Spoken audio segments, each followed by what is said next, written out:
Third Way Democrats. On Tuesday, the think tank Third Way launched a $20 million campaign entitled New Blue, which would study how the Democratic Party lost its way to seek and seeks to offer a new agenda for future Democrats. This is according to the Washington Post. The Third Way supported Democratic think tank. It's a supposed Democratic think tank. It relies mostly on money from corporate interests, lobbyists, and even some Republican donors. It has criticized Mayor-elect Bill de Blasio's proposal for universal pre-K funded through an upper income tax increase, right?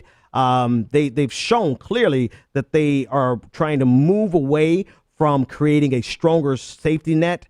They are today's iteration of the DLC, the think tank of what the DLC would have been, right, if it was still around today. And their ultimate plan is to find ways of getting a victory or understanding their defeat to Donald Trump without making it about populism. So the $20 million would be used to conduct extensive research, reporting and polling in the Rust Belt states that were overlooked by Hillary Clinton. So I don't know how much research they need to do.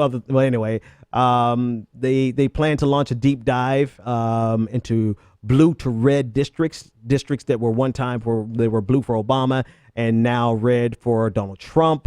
Here's the problem. Democrats have lost so much ground since Obama became president. This research needs to be done, but it needs to be done in an effective way and in a way that's genuinely meant to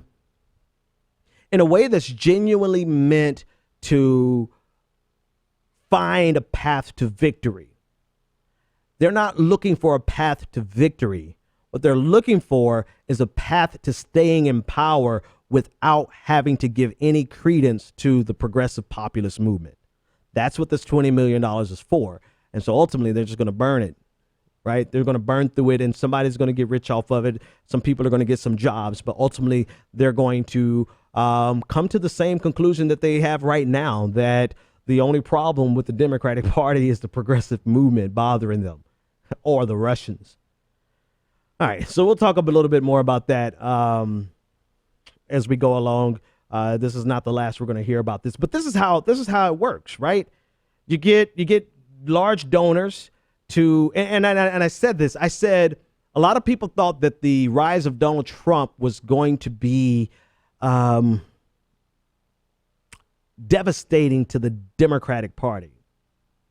I never thought that, because the one thing I knew would happen after Donald Trump was going to be elected, I knew that they would raise more money than they have ever seen in their lifetime. This is why you have people are hiring out the yin yang. I mean, folks are hiring at every liberal rag, every think tank. They can't get enough people to spend the money that they're raising. And I knew that the victory of Donald Trump would be a giveaway to the Democratic establishment, because they would receive an influx of money without having to reconcile why they lost. And so now they're able to do things like this, which is 100% meant to protect the establishment and to keep the progressive caucus at bay. Not just the caucus, the progressive movement at bay. They're able to do this because they're awash with money. And they are flooded with money because Donald Trump won. So this idea that Donald Trump was going to actually destroy the Democratic establishment and send them over to the progressive movement so that they can learn their lesson, that was flawed. That was flawed from the beginning. That's not how this game works. The game works based on fundraising, and they can raise so much money off the groper in chief. It's obscene.